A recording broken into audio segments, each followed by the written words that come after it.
आज अगदी साध्या सोप्या पद्धतीने वांग्याची भाजी बनवली. भरली वांगी बनवलेली आहेत मी इथे.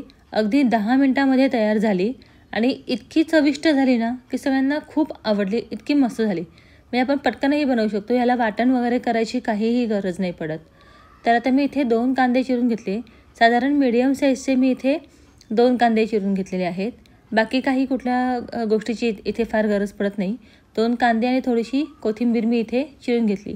कोथिंबीर हवीच, कारण की कोथिंबीरीने छान वास येतो आणि कुठलीही भाजी कोथिंबीरीने खूप छान लागते. त्यामुळे मी इथे पावशेर वांगी घेतलेली आहेत, जी पाण्यामध्ये भिजवून ठेवलीत आणि ज्याप्रमाणे आपण भरली वांगी बनवतो ना मध्ये कट करून, तसंच भरली वांगी मी मध्ये कट करून घेतलं आणि भरली वांगी बनवण्याच्या हिशोबानेच वांगी कट केली आहेत. म्हणजे मी इथे भरली वांगीच बनवते आहे, पण फार सोप्या पद्धतीने बनवते आहे. हे बघा, आता कीड नाही आहे ना वगैरे बघून घ्यायचं आणि वांगं बाजूला ठेवायचं. आता तुम्ही देठ ठेवत असाल तर देठ ठेवा, देठ ठेवत नसाल तर तुम्ही तेही काढून घेऊ शकता.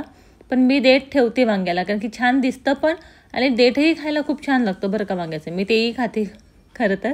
आता वांगी चिरून झाली ना आपली, की त्याच्यामध्ये दाण्यांचं कूट घेतलेलं आहे मी वाटीभर. नंतर 2 चमचे डाळीचं पीठ घेतलेलं आहे. 1 मोठा चमचा गरम मसाला घेतलेला आहे. 1 मोठा चमचा लाल तिखट घेतलेला आहे. नंतर 2 मोठे चमचे इथे कांदा लसूण मसाला घेतलेला आहे. हा इम्पॉर्टंट आहे. नंतर धने पावडर 2 मोठे चमचे घेतलेले आहे.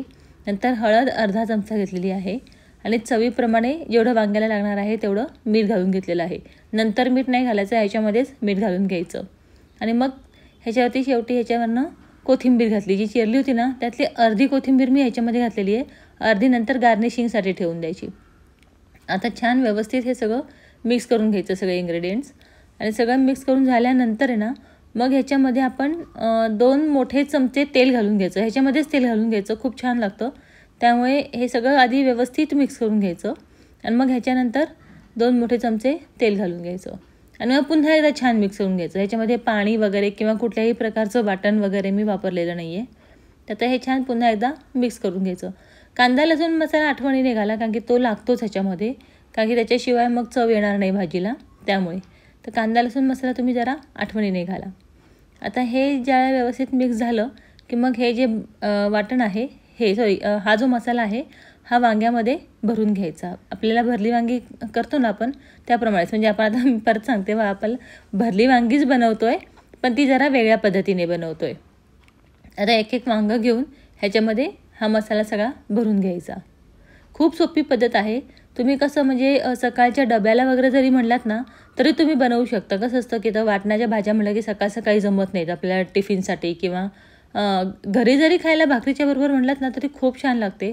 आणि संध्याकाळच्या वेळेला जर का तुम्ही भाजी करत असाल तर अशा पद्धतीने केली ना पटकनही तयार होते. भाकरीच्या बरोबर अप्रतिम लागते. भाकरी, भात, पोळी तुम्ही कशाच्याही बरोबर खाऊ शकता. खूप सुंदर भाजी तयार होते आणि पटकन तयार होते. आता अशा पद्धतीने मी वांग्यामध्ये पूर्ण सगळं हे सारण जे आहे ना ते भरून घेतलेलं आहे. थोडंसं उरलं तर ते तसंच ठेवून द्यायचं. सगळी वांगी व्यवस्थित काठोकाठ छान अशी भरून घ्यायची. हे बघा, हे अशा पद्धतीने वांगी भरून घ्यायची. ह्याला वांगी आधी तळण्याची वगैरे काहीही गरज पडत नाही. हे बघा, अशा पद्धतीने छान वांगी भरून घ्यायची. आता काय करायचं, फोडणीची तयारी करूयात. तर मी इथे छोटा कुकर घेतला आहे. छोटा कुकर साधारण सगळ्यांच्याच घरामध्ये असतो. त्या छोट्या कुकरमध्ये मग आता ह्याच्यामध्ये तेल टाकून घेतलेलं आहे मी. साधारण 4 ते 5 मोठे चमचे तेल टाकून घेतलेलं आहे.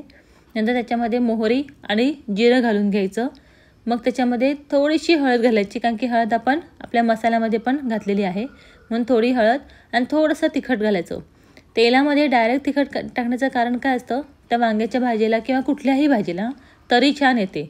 ही टिप तुम्हाला सांगते मी. माहिती असतंच बऱ्याच बायकांना, पण तरी सांगते, तेलामध्ये डायरेक्ट थोडंसं तिखट घातलं ना की तेलाची तरी छान येते भाजीला. आता ह्याच्यामध्ये मी चिरलेला कांदा घातलेला आहे, जो आपण 2 मीडियम साईजचे कांदे चिरले होते ते ह्याच्यामध्ये घालून घेतलेत. छान व्यवस्थित फ्राय करून घ्यायचे आणि त्याच्यानंतर ही भरली वांगी जी आहेत ना भरलेली, ती ह्याच्यामध्ये घालून घ्यायची भाजीमध्ये.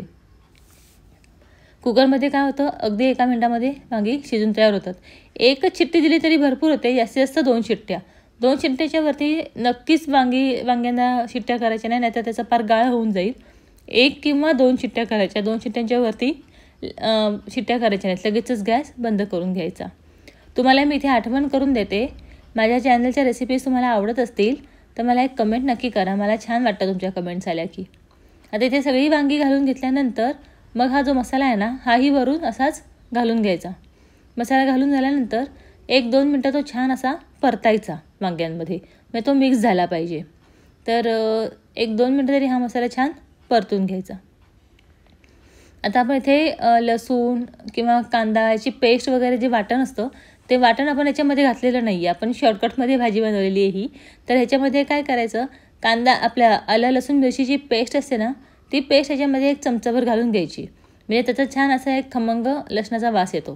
तर मी इथे अर्धा चमचा घातलेली आहे, कारण की मी लाल तिखट घालून भाजी छान हे करणार आहे, तिखटपणा त्याला येणार आहे आणि कांदा लसूण मसाला पण जास्त घातलेला आहे. त्यामुळे अर्धा चमचा फक्त ते घातलेलं आहे, एक लसणाचा एक फ्लेवर येण्यासाठी भाजीला. आता छान पुन्हा एकदा हलवून घेतलं आणि भाजी आपल्याला घट्टसर करायची आहे मला, त्यामुळे मी ह्या भाजीला 1.5 ग्लास पाणी घातलेलं आहे. आता तुम्हाला जर जास्त पातळ करायची असेल तर तुम्ही 2 ग्लास पण पाणी घालू शकता, पण मी 1.5 ग्लास पाणी घातलेलं आहे. ह्याच्याने परफेक्ट भाजी तयार होते. साधारण 7-8 वांग्यांसाठी 1.5 ग्लास पाणी घातलं ना तर एकदम व्यवस्थित शिजते आणि भाजीचा रस्सा जो आहे ना तो पण परफेक्ट तयार होतो. आता छान एकदा हलवून घेतलं मी. आता ह्याच्यामध्ये मीठ घातलेलं नाही आहे, कारण की आपण मसाल्यामध्येच मीठ घातलं होतं. आता झाकण लावून याला मी 2 शिट्ट्या करून घेतल्या. आता आपली वांग्याची भाजी 2 शिट्ट्यानंतर तयार होते. तुम्हाला माझी ही रेसिपी कशी वाटली मला नक्की सांगा, आणि तुम्ही कुठून माझ्या रेसिपीज बघता हेही मला सांगा. आणि रेसिपी आवडत असतील तर चॅनलला लाईक, शेअर आणि सबस्क्राईब करायला विसरू नका. हे बघा, आपली भाजी तयार झाली. वरून कोथिंबीर घालायची आणि सर्व करायची. खूप अप्रतिम तयार होते. एकदा नक्की ट्राय करा आणि मला कमेंट बॉक्समध्ये नक्की सांगा की तुमची भाजी कशी झाली. हे बघा, वांगं खूप छान शिजून तयार झालं आणि जो रस्सा जो आहे तो पण छान घट्ट असा तयार झाला. भाकरीच्या बरोबर खायला घ्या. सकाळच्या टिफिनसाठी सुद्धा अगदी 10 मिनटामध्ये तुम्ही ही अशी भाजी तयार करू शकता. पुन्हा भेटू अशाच एखाद्या छानशा साध्या सोप्या रेसिपीमध्ये. तोपर्यंत बाय, टेक केअर.